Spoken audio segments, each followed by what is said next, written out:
గాంజా ముఠా బరితెగింపట. రైడ్స్ కు వెళ్లిన ఈగల్ ఫోర్స్ పైకి కుక్కలను వదిలిందట గ్యాంగ్. చూడు ఎట్లుందో. స్క్రూ డ్రైవర్ తో సిఐ పైన అటాక్ చేసిరట. స్వల్ప గాయాలైనయట. 2 మహిళలు సహా 11 మందిని అరెస్ట్ చేసిరట. బాలానగర్ లో గంజాయి స్మగ్లర్స్ పట్టివేత. 14 కిలోల గాంజా స్వాధీనం. రాష్ట్ర వ్యాప్తంగా 203 మంది కస్టమర్లు. ఆన్లైన్ లో సేల్స్, డెడ్ డ్రాప్ డెలివరీ. కస్టమర్ల కోసం 40 టీమ్స్ తో సోదాలు. 100 మంది కస్టమర్లకు డ్రగ్ టెస్టులు. 81 మందికి పాజిటివ్ వచ్చిందట. ఇంత ఘోరం చూడండి. కుక్కలను వదిలిరట. పోలీసులు పోతే పట్టుకుందామని పోతే ఇన్ఫర్మేషన్తో అక్కడికి పోయిరట. పోయేసరికి దొంగలు దొరికిరు. ఎట్లాగో దొరుకుతట్టున్నామని అక్కడ ఉన్న కుక్కలను వదిలిరట. ఒక పెద్ద ఇది జరిగింది అక్కడ. ఇగో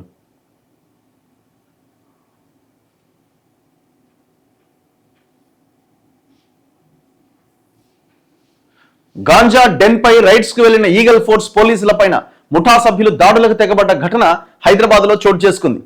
సోషల్ మీడియాలో ఆర్డర్లు తీసుకొని డెడ్ డ్రాప్ విధానంలో గాంజా సప్లై చేస్తున్న ఒక ముఠా బాలానగర్ రాజీవ్ కాలనీ కేంద్రంగా పనిచేస్తున్నది.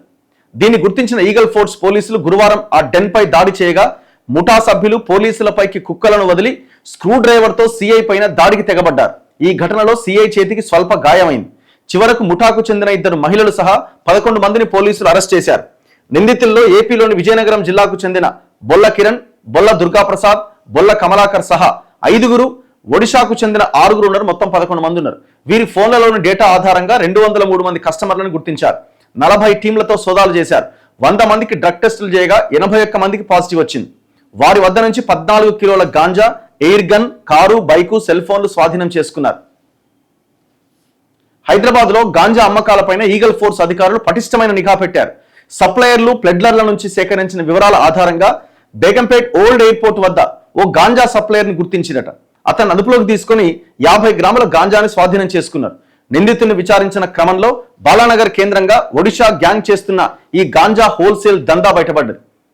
ఈ మేరకు బాలానగర్ రాజీవ్ కాలనీలోని నివాసం ఉంటున్న బొల్ల కిరణ్, బొల్ల దుర్గాప్రసాద్, బొల్ల కమలాకర్ గ్యాంగ్ నిర్వహిస్తున్న గాంజా డెన్ పై ఈగల్ ఫోర్స్ అధికారులు దాడి చేశారు. ఒడిశా నుంచి పెద్ద మొత్తంలో హైదరాబాద్ కి ఈ గాంజాని తరలిస్తున్నారట. ఇంత ఘోరం అసలు. దాదాపు గత ఏడాదిలోనే 1400 కిలోల గాంజాని ఆన్లైన్లోనే అమ్మిండట వీళ్ళు. 1400 కిలోలు. ఈ మేరకు 2.54 లక్షల ఆన్లైన్ పేమెంట్స్ జరిగినట్టు గుర్తించారట. 2,54,000 ఆన్లైన్ పేమెంట్స్ అట. ఎట్లా మరి ఆన్లైన్లో ఇంత ఓపెన్ దందా ఎట్లా నడుస్తుంది? అంత కోడ్స్ ఉంటాయి ఇక వాళ్ళకి, రకరకాల కోడ్స్ ఉంటాయి. నమ్మకం ఉన్న వాళ్ళకి ఇస్తారనమాట. ఏం చేస్తారట? ఆర్డర్ చేసిన గాంజాకు సంబంధించిన ప్యాకెట్ ఫోటోను ముందుగా కస్టమర్కి పంపిస్తారట. గుర్తించడానికి వీలు లేకుండా చెత్తా చెదారం ఉన్న ప్రాంతాలను డెలివరీ స్పాట్స్గా ఎంచుకుంటున్నారట. స్పాట్ ఫోటో, లొకేషన్ కస్టమర్కి పంపిస్తారట. ఇలా గత 5 ఏళ్లుగా ఆన్లైన్లో హోల్సేల్, రిటైల్గా గాంజాను అమ్ముతున్నట్టు ఈగల్ ఎస్పీ గిరిధర్ తెలిపారు. ఇప్పుడు ఇది ఈగల్ పోలీసులు పట్టుకున్నారు కానీ జనరల్గా ఇది ఈ వ్యవస్థ జరుగుతున్నదంతా లోకల్ పోలీసులకు వాళ్ళకి తెలియకుండానే ఉంటుందంటారా? ఇన్నేళ్లుగా అవకాశం ఉందా? ఇవాళ గాంజా దొరకని ఊరు ఏదన్నా ఉంటే చెప్పండి. మా ఊర్లో గాంజా దొరకదు, మా ఊర్లో గాంజా తీసుకొని పిల్లలు ఉన్నారని చెప్పండి ఒకసారి. ప్రతి గ్రామంలో అదే పెంట. విచ్చలవిడిగా అయిపోయింది అసలు. విషయం ఏంటంటే ఇప్పుడు ఈ కేసులన్నీ ఏమవుతున్నాయి? ఇప్పుడు వీళ్ళకి ఎవరు సప్లై చేస్తున్నాడు? ఆ చైన్ని లాగుతున్నారు కానీ ఆ చైన్లో కూడా పెద్దోళ్ళు కనబడని వాళ్ళు పక్కన పడేస్తున్నారు. ఇప్పుడు మీకు డ్రగ్స్ కేసులు చాలా దొరుకుతున్నాయి. ఆ డ్రగ్స్ ఎవరు సప్లై చేస్తున్నాడు? ఎవరికి పోయింది? కస్టమర్లకి. ఇప్పుడు కస్టమర్లు ఒకవేళ సెలబ్రిటీలు అయితే వాళ్ళ దగ్గరికి వెళ్ళి వాళ్ళని అరెస్ట్ చేయడమో లేకపోతే వాళ్ళకి కౌన్సిలింగ్ ఇవ్వడమో జరుగుతుందా? వాళ్ళ పేర్లన్నా బయటకు వస్తున్నాయా?